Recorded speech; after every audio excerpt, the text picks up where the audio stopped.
Thank you. It will take me a second to get started.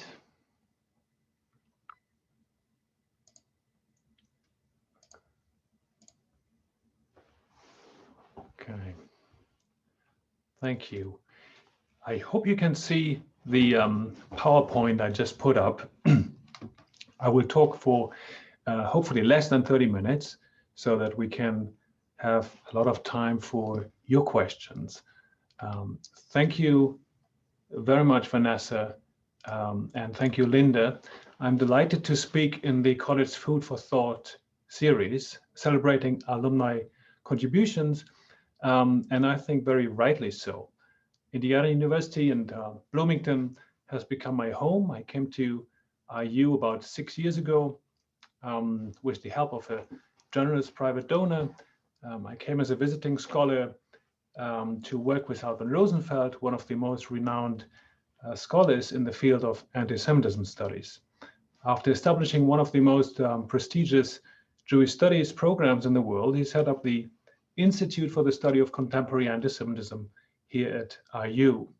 And Alvin has convinced our president, Michael McRobbie, that this work is important.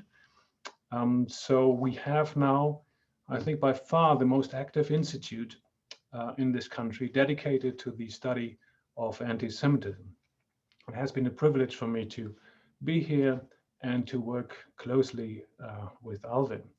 I will tell you a little bit more about what we're doing here a little bit later, but first I would like to give you a brief overview of what anti-Semitism is and what trends are, where's it coming from, and as this is an event mostly for the IU community, I will try to make it a bit more personally, maybe than at other talks.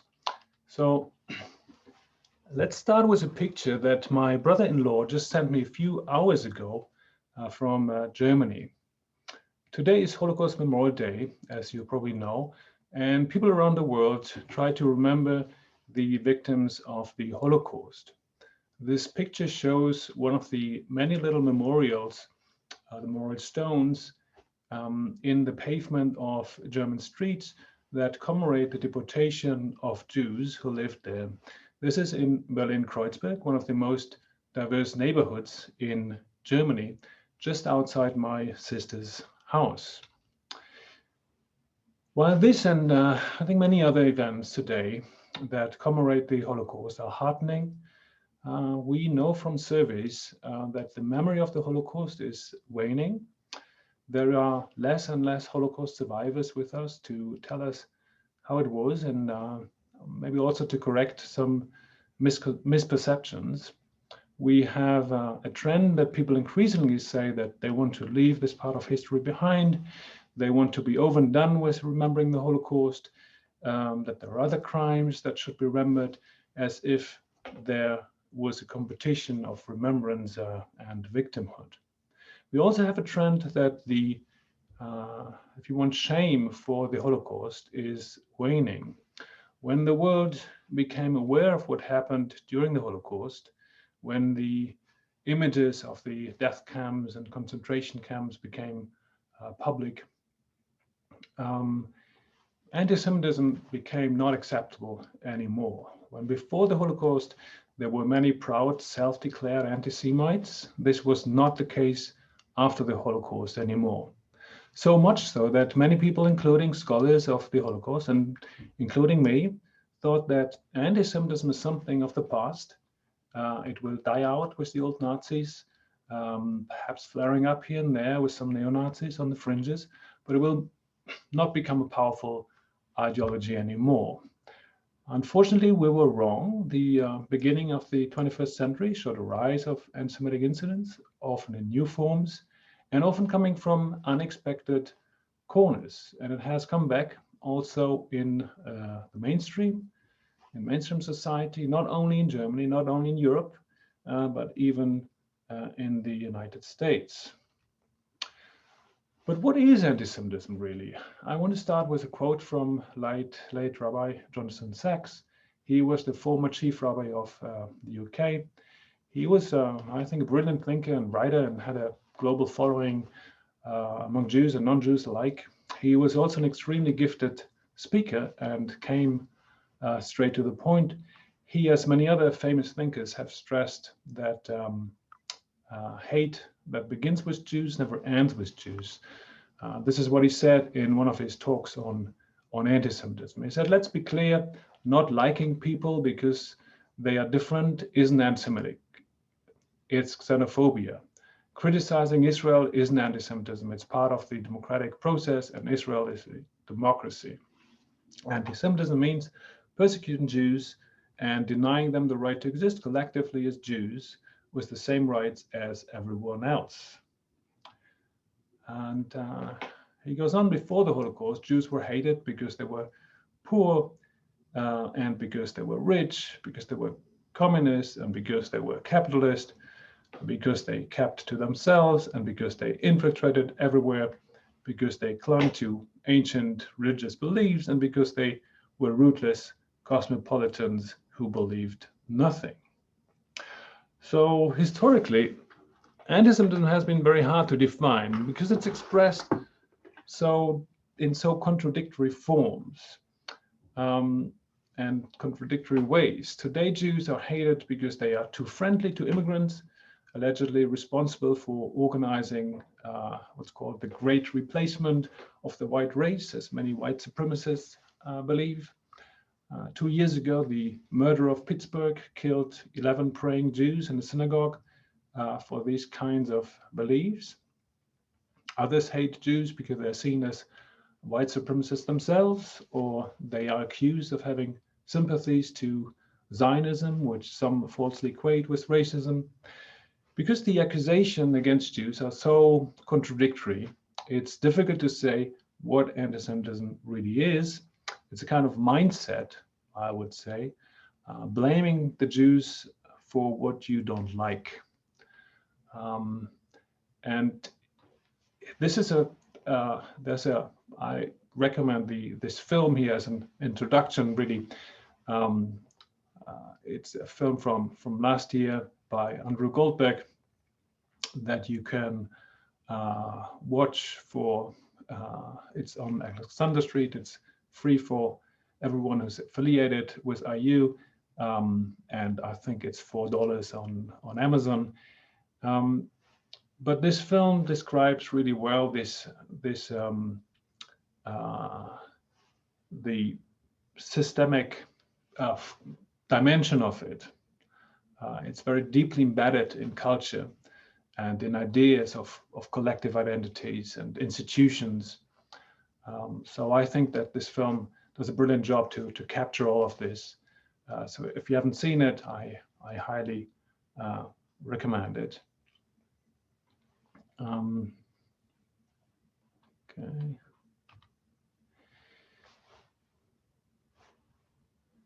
This describes also, this film as describes anti-Semitism as a virus that mutates and can spread really quickly. If that works, I want to show you the trailer because I think that gives you a very quick, in 2 minutes overview of how anti-Semitism is really worldwide now showing its face again. So let me see if that works.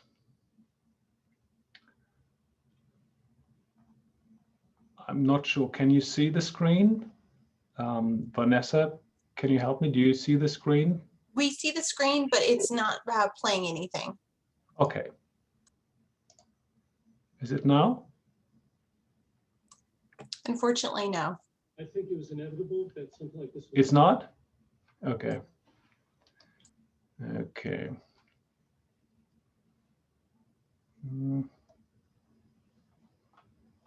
Well, then then you will have to either look it up yourself or miss that one. Let me go back to that. Okay. So when people think about Jews. So when anti-Semites think about Jews, how do they think about Jews? I think this is really fundamental, that anti-Semites do not see real Jews as individuals. They only see them as representatives of their fantasies about whatever that is, war Jewry, Freemasons, Illuminati, Zionists, in short, what they see as one entity, the Jew. And then anti-Semites blame Jews for the ills that they see as the most pressing problems. Jews are more feared than looked down upon. It is usually in times of high social and political anxieties. And then these fears are projected onto Jews. So Jews are blamed for these pressing problems that people believe they have. So that also explains why different groups blame Jews for different things. So anti-Semites can then draw on a very rich reservoir of stereotypes that has been building up over the centuries. And these stereotypes and associations are not only in the heads of the anti-Semites, but the problem, of course, is then when people act on these attitudes. And before I go into the trends of these attitudes in Europe and also in the United States, I want to show you that, yes, there is anti-Semitism, and Jewish communities face a lot of problems, but we also have vibrant communities in many parts of the world that defy anti-Semitism, but also other problems. So we have that even in Germany. We have now Jewish communities in many different cities there. Of course, in England, we have a strong Jewish community, or different Jewish communities, and also in France, despite a lot of anti-Semitic attacks. And of course, now we have the situation that all these community centers, synagogues, and other institutions, even schools and kindergarten, have to be heavily protected against terrorists and also against other forms of violence. That is unfortunately a reality in Europe, and unfortunately also increasingly in the United States, that communities have to take measures how to make sure that they are safe. If we go into these statistics, looking, for example, at the hate crime statistics that are provided by the FBI, we see that Jews are heavily targeted. So we had in the year 2019, we had almost 1,000 registered hate crimes against Jews. So that means crimes with a motivation, anti-Semitic motivation. And we know from surveys that only a fraction, about 25% only get reported. So that reflects only parts of it. But about 1,000 hate crimes were committed, and the population of Jews in the United States, only 2%. So that means the Jews are disproportionately targeted by hate crimes, in fact, more than any other groups that the FBI registers as victim groups. If we look at other countries like France, we see a very clear rise from the 1990s to in the 21st century. It has its ups and downs, but it has never gone back to the level of the 1990s. And we also see that the incidents become more aggressive, more violent. So the share of the violent acts is higher than what we've seen in the 1990s. And in Britain, these statistics show a little bit different picture. There is not such a clear rise from the year 2000, but it's a steady increase that we see here in Britain. In the United States, it's only in the recent years we've seen an increase. And I hope that we don't see the same developments in the next decade in the United States as we've seen in the past in Europe. So all these statistics, they're only statistics, but every single hate crime event, every single incident has, of course, a huge impact on the entire community. And then hate crimes are very personal and have an impact far beyond the community that is directly targeted. So here you see a picture from the front of the school in Toulouse, the Jewish school or Torah school that was attacked in 2012, where a jihadist killed 4 little children and 1 teacher in the school. And this had an impact not only on the Jewish community in Toulouse, but also across France and across Europe even, because this was a sign that Jewish children would not be safe in school, even in a Jewish school, where some parents who said if there was anti-Semitism in a public school, they would say, well, if there's too much of anti-Semitism, then we can always take our kids to a Jewish school and then they're safe. But they were not safe there anymore. And I remember very vividly at that time I was living in Warsaw, and we had friends coming over from Toulouse. My wife is from there. And so she had, at that time, a 2-year-old son, and she never had really thought about anti-Semitism very much. But so her son has a Jewish-sounding name, and that was a problem for her directly to see, okay, does she have a future with her children in France? So that is, of course, these kind of hate crimes, these massive hate crimes are questioning really then the future personally of people who have to live with that, or have to decide if they want to live with that, or if they prefer to move somewhere else. And I can tell you even now from personal experience, so this is from the town where my parents live now in northeastern Germany. In 2019, the entire school and fire brigade was covered with what you see here, swastikas and Nazi graffiti.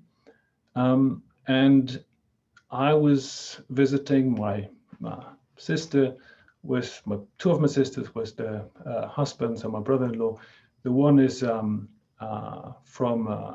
originally from Morocco and the other one from Turkey. And they both are also feel targeted by these kind of white nationalist neo-Nazi graffiti. And they, of course, did not feel safe anymore in this little town to visit their parents-in-law. And a year later, then my father got attacked in his home. There was a firebomb put on the front window and on their door, so 2, and that made this window burst. So this is not an anti-Semitic attack. We don't even know if it were neo-Nazis, but the police is saying that it is likely that there were same perpetrators who did also do this graffiti and probably some other crimes in this little town that have apparently an active neo-Nazi scene. So, of course, this has a huge impact on the whole family and in the whole town, of course, and beyond that. That threatens people who speak out against these kind of ideology. So that has led to a situation, many of these hate incidents, often with an anti-Semitic ideology, have risen, that many politicians have seen this as a threat to the entire society. So even at the United Nations, the Secretary General said the origins of the United Nations itself are rooted in the need to learn the lessons of the Holocaust. Being true to our charter means combating anti-Semitism and hatred with all our energy and will. And they set up a commission and a special rapporteur on freedom of religion or belief, and his name is Ahmed Shahid, who wrote a report on anti-Semitism last year. And he came to the conclusion that anti-Semitism is toxic to democracy and mutual respect of citizens and threatens all societies in which it goes unchallenged. So the United Nations and also many other international bodies and national bodies have seen this as a rising problem for democracy itself. So of course it's a direct problem for Jewish communities, but it goes well beyond this. And this is partly because the dynamics, the very rapid dynamics that that anti-Semitism can have. So what are the sources? So we have it from the fringes. So there are mostly three sources usually named: from the extreme right, white nationalist, from the radical left, and from Islamists and jihadists. And if we start with the first one, I think Eric Ward, he put it well. He said, American white nationalism is a revolutionary social movement committed to building a whites-only nation, and anti-Semitism forms its theoretical core. So why does he say that? So he explains the successes of the civil rights movement created a terrible problem for white supremacists or white supremacist ideology. How could a race of inferiors have unseated this power structure through organizing alone? For that matter, how could feminists and LGBTQ people have upended traditional gender relations? So that you can only explain that, he makes a point, and that's how white nationalists do this then, and blaming the Jews that they undermine all of that and they organize all of that. And that's why a lot of these white nationalists who do not like immigrants, then they target Jews. Right? And this is why this slogan from Charlottesville in their ideas makes sense to them, saying Jews will not replace us, right? Saying Jews should not organize the immigration. That's what they think. And you have this white nationalist propaganda with this great replacement. That's one of their most prominent slogans. You have it online very viciously. You see here some images that go really to the extreme. You have then some forms that go offline. You saw that recently at the Capitol Hill insurrection on the January the 6th, where people take some of the images that they have spread online, take it then, print out flags and take it offline to the streets. And you have also very strong connection, direct connection between online and offline. This is the terrorist in Halle in Germany who attacked the synagogue there. And he filmed while he was shooting. Luckily, he could not get into the synagogue because the door was shut tightly, but he killed 2 other passers-by that same day. So we have these very vicious imagery and action from the far right, but we have also from the left, often in the form of demonizing Israel, demonizing Zionism, and this has then a direct impact on Jews. For a large majority of Jews, the connection to Zion and the Promised Land is an important part of Judaism. And then Jews are blamed to, or accused of being somehow supportive of this state that the anti-Zionists think is evil. And then they attack local Jews, even students on campus, and even making Jewish student leaders resign because they have done smear campaigns sometimes saying, well, a Jewish student leader cannot represent the students because this Jewish student leader is supportive of Israel and therefore is racist. So we have seen this direct impact in many ways.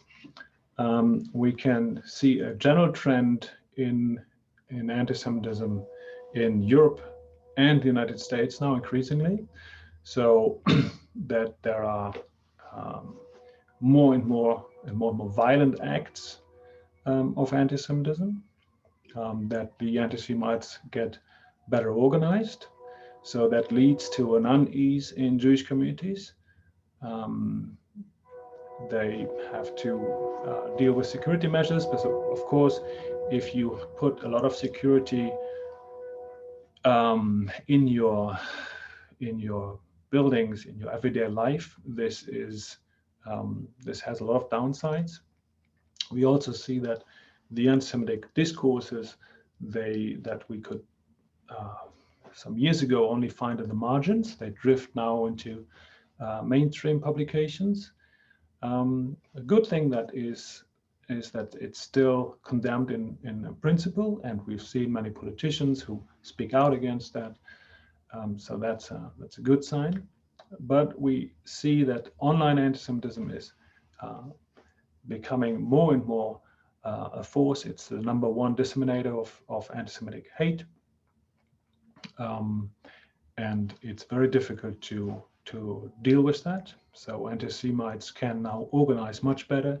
They can radicalize much quicker than in the past, because they can do everything online and can take in as much of this propaganda as they can just consume in their own time.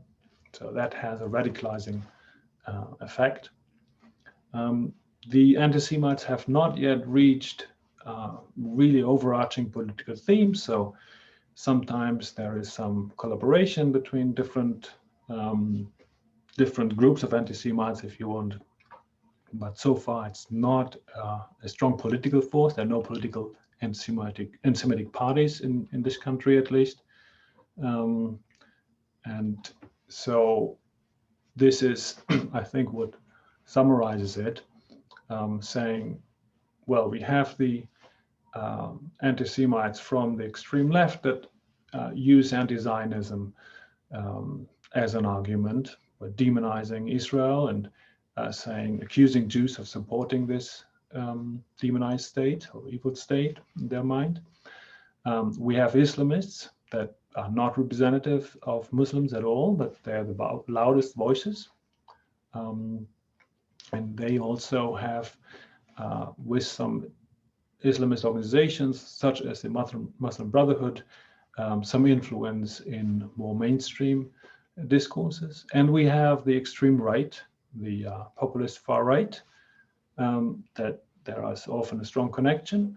And we've seen this in this country. We've seen that in Germany, in many European countries, that the populist far right is gaining force and takes often also the anti-Semitic white supremacist ideas with them. It's not the same.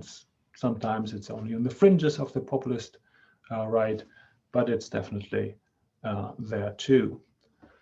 So what can be done about it? There are, of course, different approaches. I think recording the anti-Semitic incidents systematically is an important thing.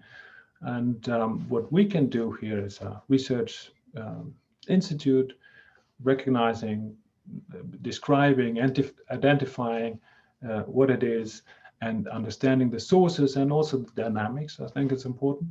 And of course, engaging in conversations, speaking out against it, and looking for allies, because as has often rightly been said, that anti-Semitism, yes, is a problem for Jewish communities, but it's also a problem for everyone, and it's a danger for democracy.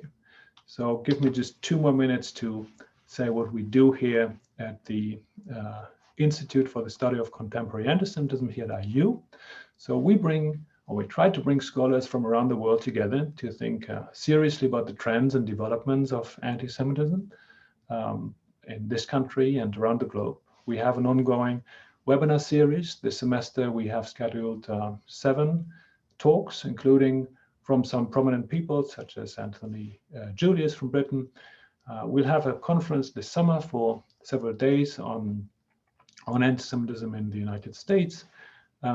We have a partnership with the Indiana University Press and a very active book series of studies in anti-Semitism edited by Professor Rosenfeld.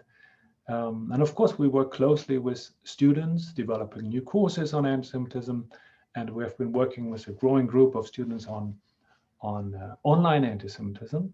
One of our most promising project is our research on Twitter data. We're looking at trends, patterns of argumentations, and important influences who disseminate anti-Semitism on the internet. One of the examples, for example, is Ayatollah Khomeini's Twitter account in English. That is comes up again and again in our research of anti-Semitic influences. Last summer, we organized an international datathon and hackathon on anti-Semitism with high school and college students from around the world. We had participants. This, by the way, was only possible with a generous donation from a private donor here in Bloomington. We hope to repeat again something similar this summer, again including high school students internationally, and looking at this time at conspiracy theories, anti-Semitism, and also racism. And I think I stop it here, and I hope we can get to as many questions as possible. And I think I will turn it over now to Linda. Thank you.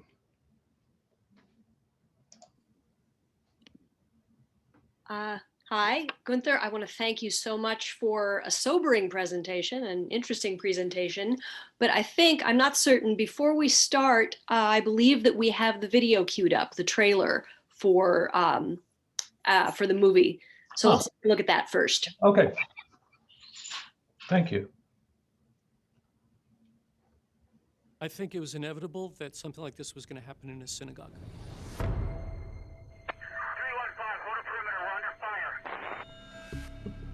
We had 11 dead, shot and killed. We know people are out there self-radicalizing that want to hurt us. He's Jewish, anti-Christian, anti-God. The Jew was created to destroy the white Christian nations.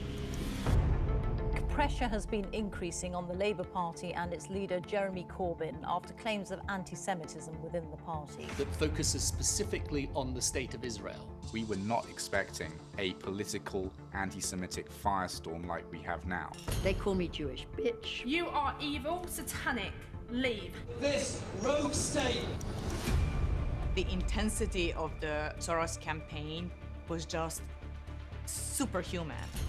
Viktor Orban begot himself a devil, and Soros was his devil. It's the picture of the laughing Jew. He is there plotting to destroy Hungary.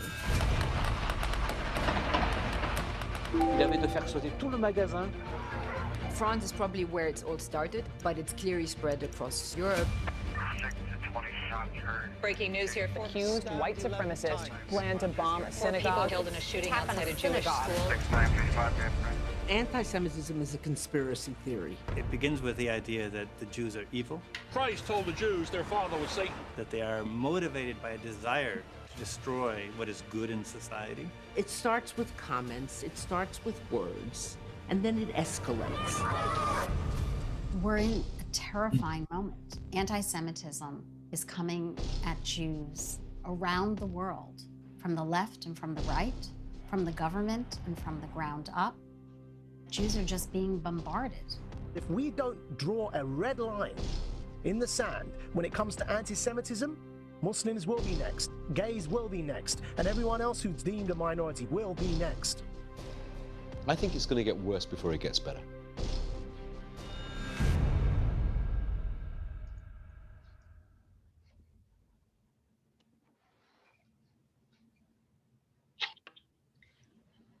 Thank you. Günther, maybe, I don't know if you want to say a couple of words about that, about the movie. And okay, yes. Can't see you yet. Yes, I have to. The host has stopped it, it says. So the host has to restart my video, but I can tell you something about the video anyway that you just saw. So the idea, now I can do it. Okay, I see. Now, the idea of this film was to give an impression really what's going on in Europe and also in the United States, and where is anti-Semitism coming from, and why is it so difficult to understand and so difficult to confront. He invited a lot of people who have been dealing with this problem for some years, interviewed them, and went to the sites where a lot of the anti-Semitic hate crimes were happening. And I think he put it well together. So that's why I found it worth showing you all this short clip of this film. But I see that there are already a number of questions. Maybe we want to go through some of them. What do you think, Linda? I wanted to ask you the first question, but as long as there are participants that wish to ask, I'll save mine until later. Oh, okay. Sorry. Yes. No, it's quite all right. Let's get people involved in the conversation. Yeah. So here's one from Edward, who asks, when does free speech need to be limited to prevent widespread hate speech online and elsewhere? And that ties in with what I wanted to ask you about your online project that you alluded to at the end of your presentation. And maybe we can hear a little bit about how online discourse contributes to or leads to actual activity offline. Right. So it's a super difficult question because it has, first of all, it's not so easy to really identify where the anti-Semites disseminate the hatred. So what we're doing is we're working with algorithms. So we're trying to find algorithms that can identify the anti-Semitic tweets so that we can see them. But it's difficult for us to do so. But even for the providers like Twitter and Facebook, they have some ways to do, but it's not so easy because with this automatic recognition, you often, like that has often been the case, those who call out anti-Semites, you might also then find them and delete them. That has been done. So technically, it's not so easy. And then if you do that, the downside is, yes, free speech is an issue, of course, but then it's also, you have what is currently the development on Facebook and Twitter, who have, after Charlottesville, but then now in January, after January the 6th, they have banned a lot of the white nationalists, if you want, and they go elsewhere now. Mm-hmm. So that is then, I think it's good to make it more difficult, to make life more difficult for white nationalists and also for other anti-Semites, Islamists, or also the radical anti-Zionists who just use their hatred against Israel to hate also Jews. They are even more difficult to detect, so that's another problem. But they go then to other platforms and radicalize even more so, because they're only among themselves, so they don't see counter narratives.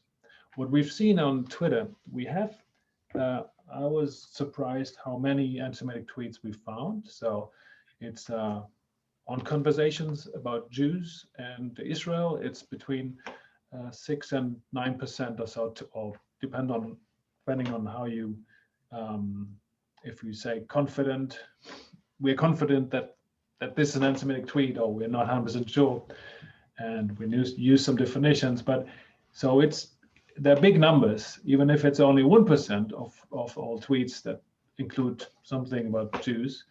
The numbers are huge. But we also have a lot of people who call out anti-Semitism, who call out racism, or call out conspiracy theories on Twitter. Mm-hmm. And the percentage is even higher. So you get, even if the conversations often go in parallel, they don't necessarily meet, even if it's on the same platform, but they have a chance to meet. If they go really on different platforms, and we have now a development that some of these platforms, like Telegram, so they are not controlled by the United States. So you have Russian platforms, and they don't care about white nationalism. Mm-hmm. You just cannot criticize Putin. So you have other, and then you have Chinese, they also have their own platforms. Mm-hmm. And they offer the services also in this country. So it's really difficult problem. I think that something needs to be done. And there has been development in the last 2-3 years. Well, before that was just mostly ignored, the problem. And now there is a lot of pressure on these social media companies to do something, not only about hate crimes, but in general to monitor and to hold them accountable. That's probably the thing. Yeah. Well, you mentioned with deplatforming, the problem is that if you make anti-Semites get off of these popular platforms, Facebook, Twitter, whatever else, that they'll recongregate into smaller places where they're in even more of a communication bubble. So this brings up a comment from Peter, from one of our listeners, who is recalling when Jews were very active in, for instance, civil rights work, and suggests that perhaps one of the problems is that we need to rebuild alliances. So how do we do that, and what kind of alliances are we building? Because as you mentioned, 3 different sources for anti-Semitism: Islamists, the far right, the radical left. That's a lot of work for a small Jewish community. So where do we start with rebuilding those alliances? Right. I mean, I think that more and more non-Jews realize that this is a bad development, and so this has to sink in more, and it does, but the problem is not fast enough. So I see the dynamics of anti-Semites. They're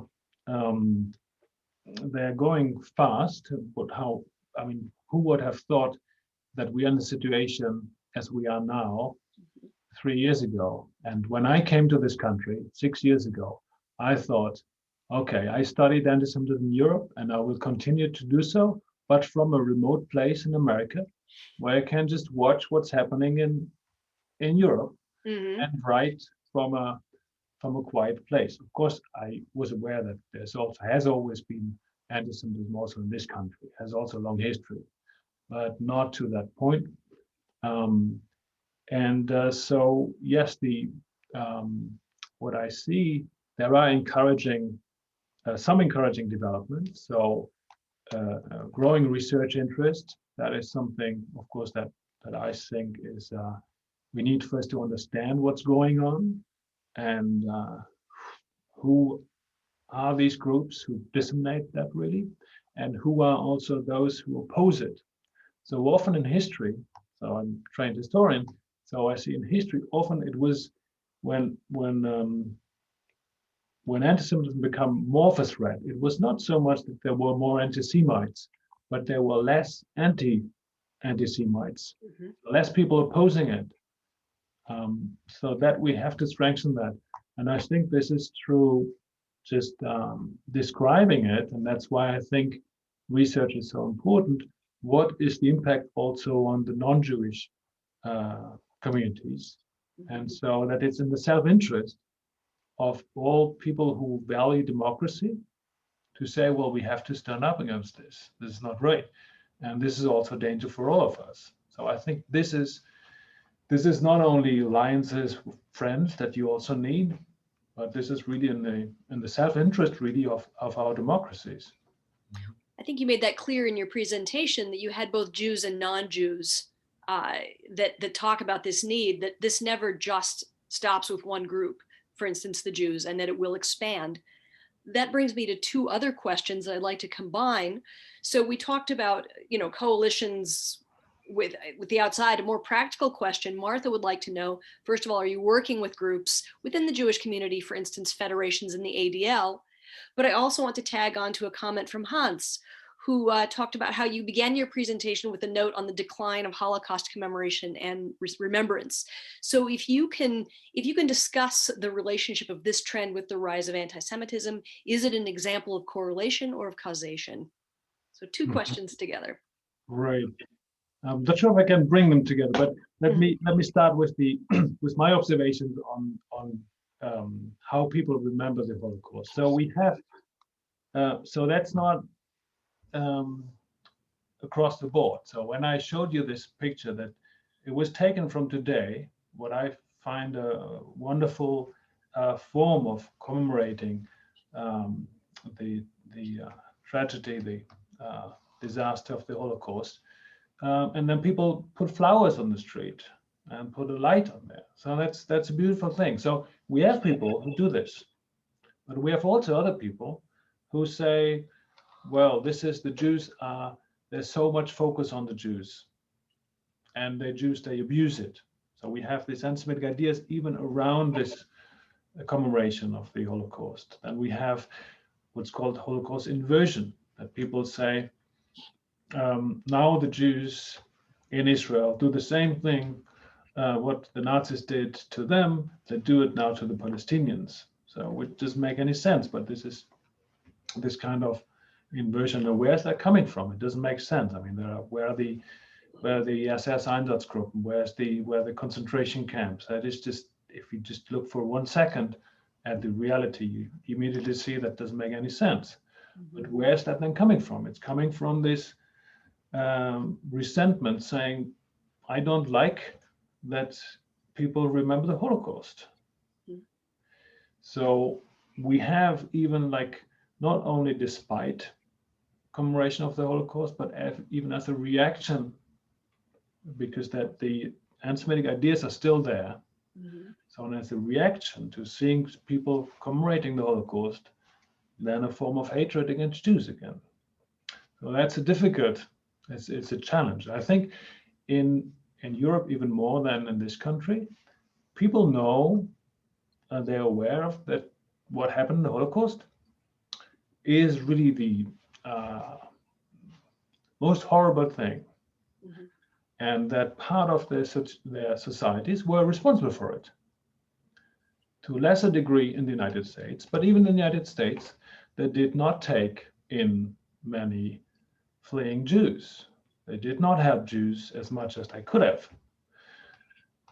So that is the huge disaster for everyone who has an understanding, saying, well, we should value every single life, and nobody should be killed just for their beliefs or religion or whatever. So it's a huge disaster, and people know this. So there is a kind of bad conscience, if you want, even if you're not personally responsible for it. And if you haven't really thought about it, that is a challenge. So I think in that way it's connected, but it's not across the board. We see that with less and less Holocaust survivors who can really tell their stories, how they lived through that. This was and is still powerful remind people, okay, this was the reality. So there's of course also a chance that now the perpetrators are also dead. And so that's more for the European context, that in the families where the grandparents who were perpetrators are dead, now the grandchildren or great-grandchildren can talk more openly about it, because they don't have to say, oh, what did you do, my dear grandfather? You know? That personal connection. Right. Which is so uncomfortable. But yeah, there are many people who say that part of the problem that, as you said, mostly Europe, although perhaps also the United States has, is this constant reminder. The Holocaust acts as this constant nagging idea of what we are capable of, not other people, but what we and our society is capable of. And you touched on the idea of Holocaust inversion, Holocaust minimization, relativization.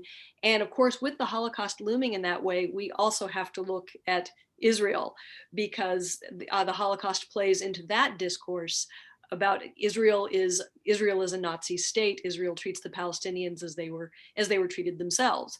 And of course, we know that the Holocaust is in many of it comes up all the time. There's even Godwin's law that tells us that the Holocaust comes up too often in conversations, and any online conversation where it comes up should be cut off. But let me stop and redirect you back to where this memory of the Holocaust and how that plays into some of the anti-Zionism and how that can overlap with anti-Semitism. Yeah, I mean, as you rightly said, I mean, when Israel is portrayed as the Nazi state, I mean, that is a clear indication that there are some anti-Semitic thinking in there. Otherwise, why would you make this accusation? So, I saw in the chat that there is some of these questions are related to Israel as well, saying what was it, can you be anti-Israel BDS without being anti-Semitic? So, of course, you can criticize Israel and not be anti-Semitic at all. I mean, so many people in the whole Israeli society criticizes the Israeli government all the time, and I think it's good. That is part of democracy. And I have my own criticism, maybe, but I'm not an expert on Israel. But there's a huge difference between libel and insult and criticism. So if you criticize somebody, you do not say you are like a Nazi. So that's more of an insult kind, if you want. So this is, and the BDS question, I know that this is a huge question for many, that when I see anti-Semitism more as we cannot look in people's heads. So we can only look for indications. If they say what they say or do what they do because it comes from an anti-Semitic mindset. We can never be sure of that, because we cannot look into people's heads. But we can take some indications. And if somebody is obsessed with boycotting Israel or having some other activist forms of trying to hurt Israel as a country, well, often it's a very good indication. And if you dig deeper and talk to these people, then sometimes, not always, but often then comes up other anti-Semitic stereotypes. So that ties in there. Yeah.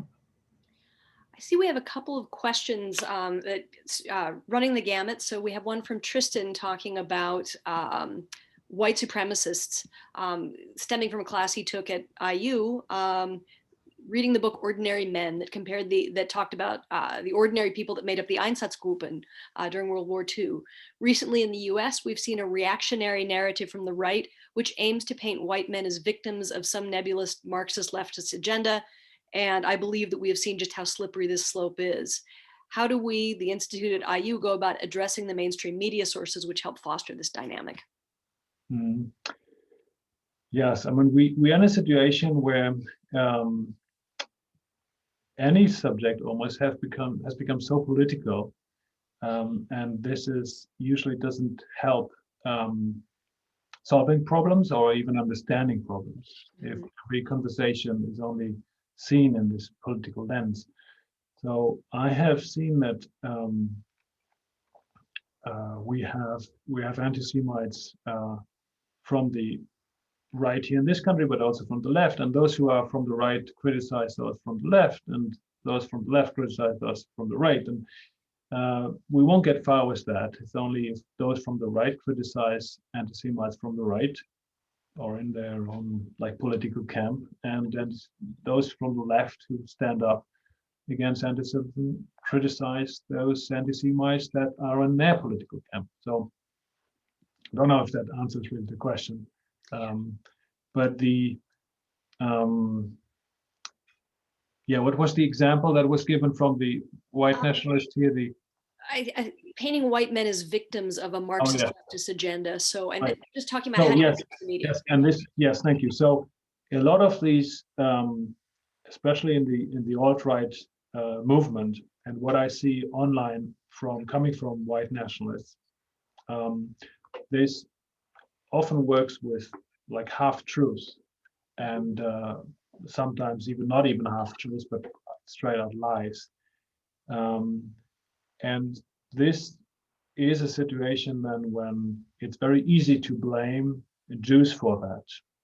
So it's no coincidence that a lot of these alt-right and white nationalist groups, that they at some point then blame Jews for that. So even if it's if they say, okay, some white man, they have maybe some difficulties and I don't know, they feel targeted.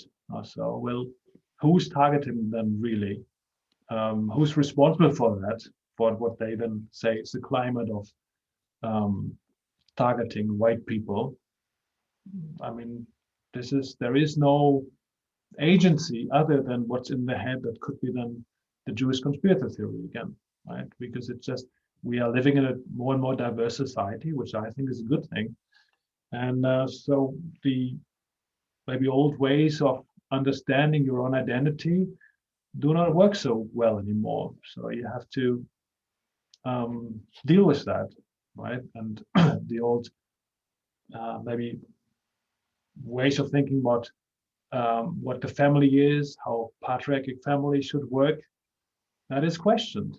And that is not because there is some conspiracy doing that. It's just we have moved on and we question that. And so you're challenged if you have these beliefs. So that often ties into that, yes. I see that it's 8 o'clock. We do have several more questions. I'd like to kind of crash together two of them as we tie this up. You've spoken about white supremacists, and we have two questions that pertain more specifically to the African-American community. So Richard asks, can you comment on the correlation between anti-Semitism and prejudice against other groups, including Blacks? For instance, perhaps referencing the authoritarian personality, Adorno's earlier work. And then Robert asks, in a related question, how do you deal with people like Louis Farrakhan, who has a large influence in the Black community? So on the one hand, how to make allies in the African-American community, and on the other hand, how to deal with problematic elements? Mm-hmm. Yeah, I mean, there is a long history in the United States of support between the Jewish communities and African-American communities, Black communities, from the civil rights movement. And so I think it's good to insist on this tradition. And I gave a talk on Martin Luther King Day, where I tried to point out, first of all, of course, that Martin Luther King himself, he was very sympathetic to, if you want, to Jewish communities, are very opposed to anti-Semitism in all its forms. And he was calling out anti-Semites. And he got also a lot of support from Jewish communities. So I think this is very worth stressing, because often those who target Jews, at least from the white nationalists, also target everyone that is not seen as white, so African Americans for sure. And that's why I quoted also Eric Ward saying, well, the African American communities, maybe they should also have a look at what is at the core of this white nationalist ideology. Often it is anti-Semitism. It's often acted out against blacks, but also against Jews. And the core of it is this conspiracy idea. So I think there is a lot to be found as common ground. But then we have people like Farrakhan, who I think, well, of course, Farrakhan, I mean, he's an anti-Semite. He has proven that over and over again over decades. But the problem is that he is attractive for many reasons. He gives also, I think he's seen as by many as a leader who, in the African American community, who stands out as a positive figure, because she says, well, we should work for ourselves and be proud of ourselves, and he gives people something. And unfortunately, he gives that with an anti-Semitic message, and with not only an anti-Semitic, but also anti-feminist message, and so a lot of things that you can accuse Farrakhan of. But so this means it would be good to have other leaders, and of course also people not accepting him in this role and giving him more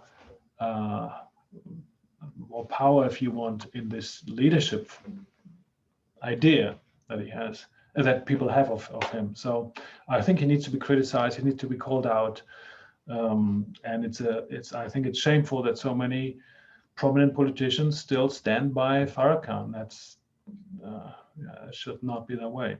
No. Yeah, I think that what we see in all kinds of venues is with leaders that preach a message of empowerment to their own flock, but they do so by lowering the status of someone else. And I think that Jews and anti-Semitism, prime target for that, for the reason that we are depressed, or the reason why we're kept down, is because of the Jew. And I think it all ties together. I think that's actually, well, we're at 8:05. I wanted to give you a chance to. Yeah, one question that I saw, I wasn't able, I apologize to the listeners and viewers. I wasn't able to read through all the questions, but one stuck out to me by Michael Hamburger, because he was involved in a wonderful project that I did here at IU to work with the US State Department and the Special Envoy to combat anti-Semitism. That was some years back.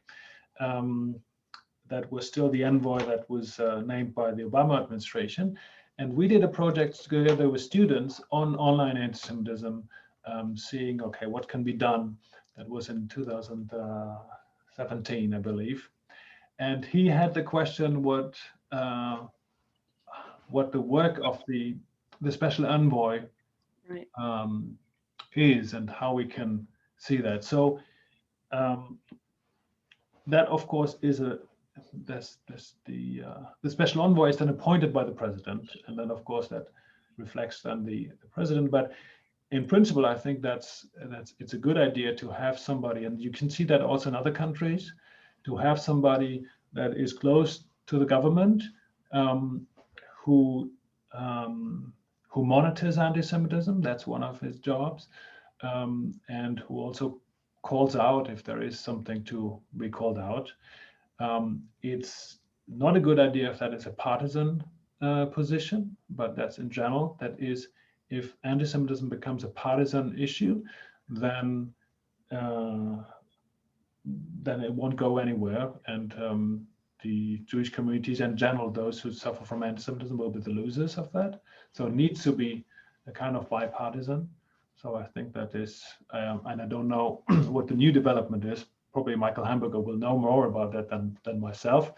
We will see who the next special envoy to combat anti-Semitism is from this current government. But I'm hopeful that this will help also the fight in this country, but globally, to combat anti-Semitism. I believe there's a movement to make the envoy to elevate that to ambassador status. So we'll see what happens with that as well. Any last words, Günther? And then I'm sure that Vanessa probably wants to wrap us up, but take it away if there's any way you'd like to wrap this up. And I want to thank you for having me and thank all the participants as well. Yes, thank you so much. Everyone who watched this, listened into that, if you would like to contact me, I believe you will get an email with contact details. So I'm always happy to take this further. And I'm looking forward to the next discussion with you, Linda, and maybe here another context. Thank you. Thank you so much. Great. Thank you again for joining.